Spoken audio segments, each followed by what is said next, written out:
Today, we're going to install a cold air intake on this 2015 Jeep Wrangler. Alright, so this is pretty much what the intake comes with. The coupler, the tie downs, the air box, the filter, and 2 clips to hold the hose. Awesome. So now, let's go ahead and install it. Alright, first thing we're going to do is install this bottom pieces. You can see those right into these slots there. So let's go ahead and do that.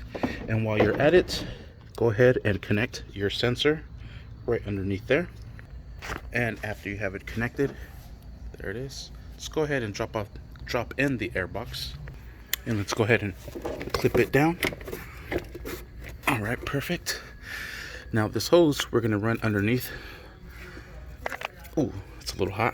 Underneath the alternator and connect it right here, just like so. Just go ahead and connect our coupler right here. There it is. And the tools you'll be needing will be a 5/8 socket and a 10mm. And let's go ahead and secure this with the 5/8. All right, and there it is. All right, so now what we got to do is connect these little hooks here using the old replacement screws and just bolt them down right there. All right, go ahead and secure these down. Make sure these hooks are staying this way. I'm probably gonna need both hands. There, I did it.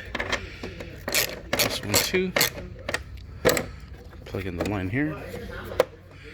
All right, that's tied, that's in there, that's secured. Let's go ahead and put our cover back on.